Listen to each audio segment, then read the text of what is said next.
I want to take a few minutes and go through the development of the unit circle and explain how to reason through it without having to constantly refer to a completed circle. First, we need to take a minute to look at our special right triangles. You see at the top, I already have the triangles with their assorted sides with them. But on the unit circle, the whole point of a unit circle is that the radius of the unit circle is 1. So what we need to look at is what would happen if the hypotenuse of each one of these triangles was 1. Let's look at the 45-degree triangle. If x root 2 were to equal 1, then x would be 1 over root 2, which, if we rationalize, is root 2 over 2. That means that the x values, or the legs here, are root 2 over 2, and the hypotenuse is 1. That's what we forced to happen. For my 30, 60, 90 here, again, we want that hypotenuse to be 1 because that's going to be on my unit circle. So if the hypotenuse is 1, we would have 2x is 1, so x is 1/2.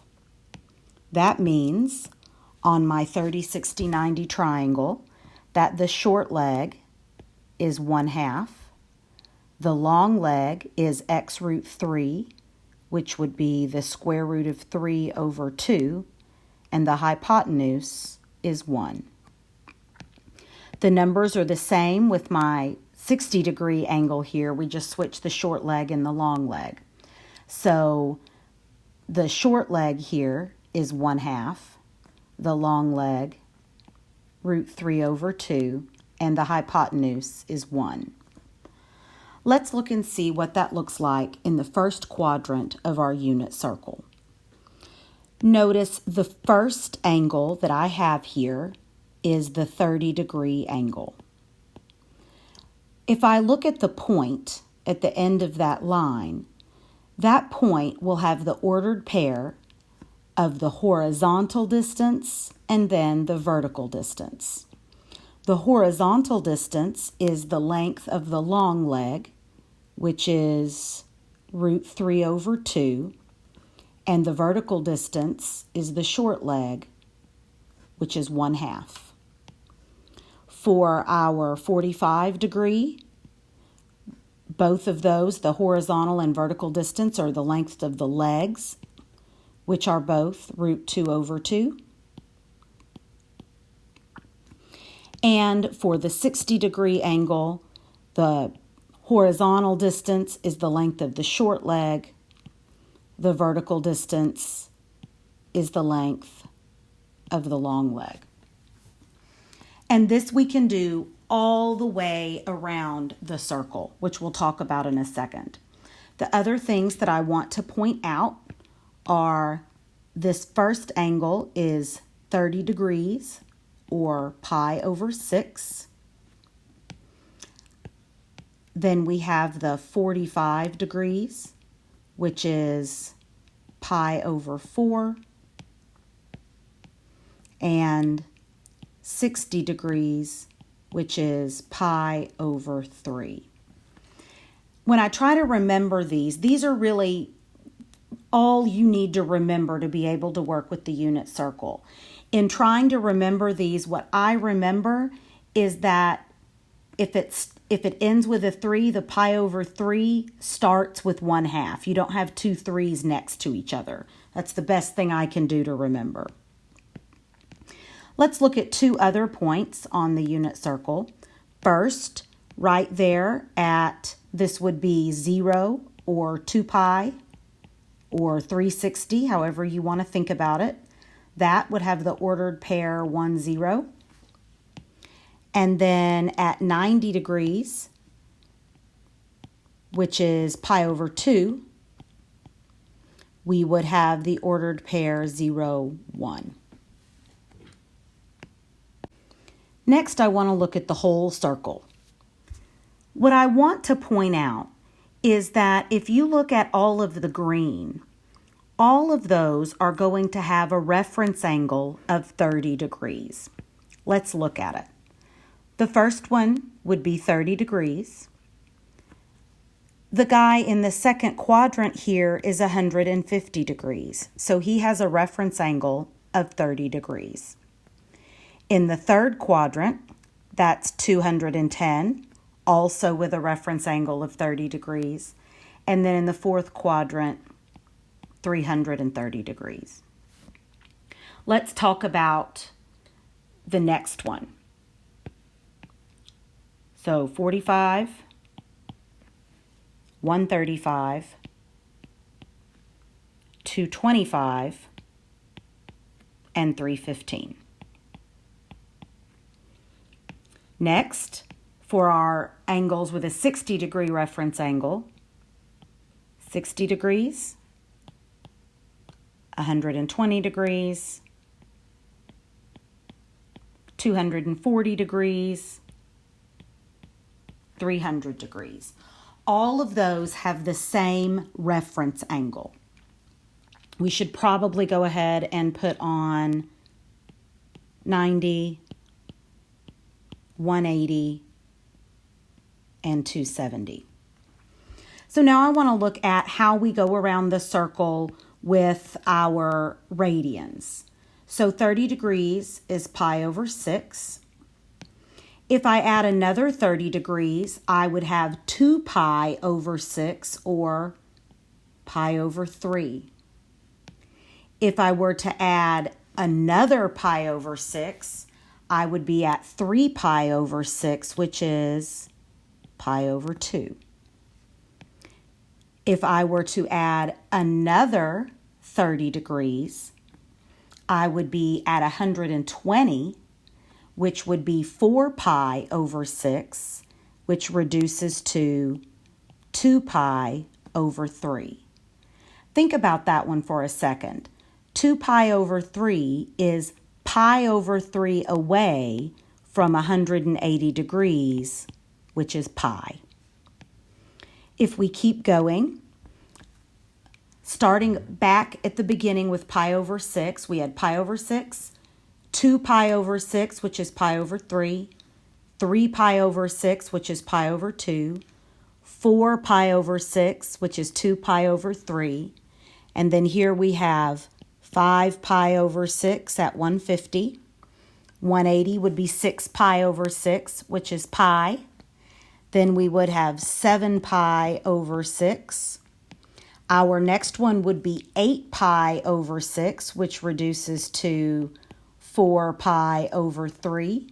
And remember, 4 pi over 3 has a 60 degree or pi over 3 reference angle.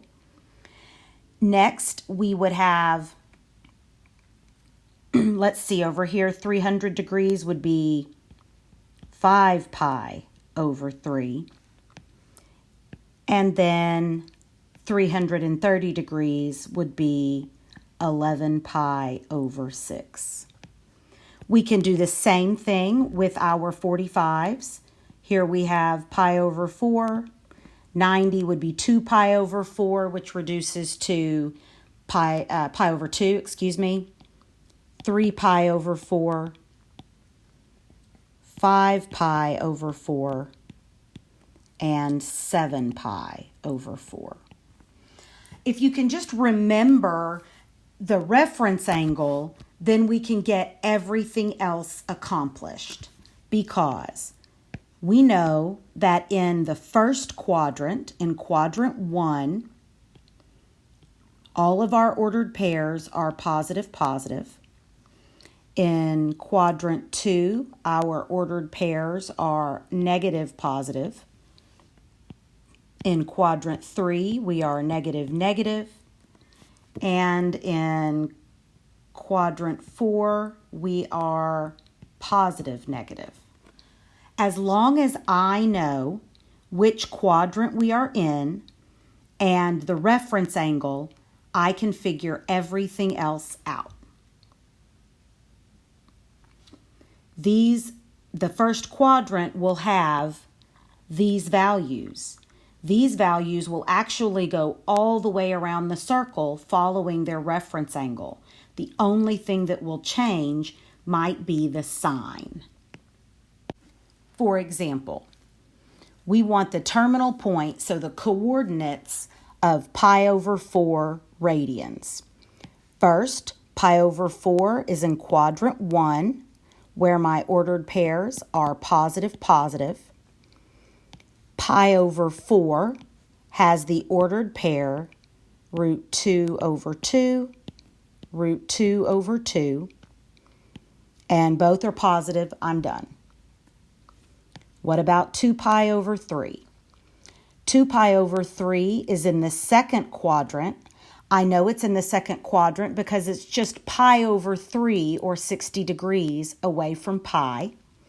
In quadrant 2, my ordered pairs are negative, positive. I know that all the over 3's have the ordered pair 1/2 root 3 over 2. And since it's in quadrant 2, my x-coordinate is negative. It's so much easier to be able to reason through it than to have to go back to the unit circle every time and look at it. For 5 pi over 4 radians, I know that that is in quadrant 3, where my signs are negative, negative. I know it's in quadrant 3 because 4 pi over 4 would be pi. So I'm just pi over 4 more than that. I know that all of my over 4's, again, have root 2 over 2, root 2 over 2 as their coordinates. And since this is in quadrant 3, we are negative, negative. Just a few more. If I have 11 pi over 6, that is in quadrant 4. I know that it's in quadrant 4 because 2 pi would be 12 pi over 6. So I'm just pi over 6 away. Pi over 6 is my reference angle. In quadrant 4, my signs are positive, negative. I know that all of my over 6's have an ordered pair, root 3 over 2, 1/2. And since this is in quadrant 4, I know my y-coordinate is negative. For negative 3 pi over 2, if you want to think about that a little bit, it would go this direction and end up right there. So it's the equivalent of pi over 2, correct? And pi over 2 has the ordered pair 0, 1. Last one, 5 pi over 3. 5 pi over 3 is in quadrant 4. I know that it is in quadrant 4 because 6 pi over 3 would be the equivalent of 2 pi. So it is pi over 3 away from 2 pi. Pi over 3 is the reference angle. Quadrant 4, my ordered pairs are positive, negative. I know that all over 3's have the ordered pair 1/2 root 3 over 2. And I know that in the fourth quadrant, the y is negative. If you can work to be able to reason through, there is no need to either memorize the entire circle or to have to constantly refer back to it. As long as you know the signs in the quadrants, the ordered pairs for the first quadrant, and understand reference angles, you'll be good to go.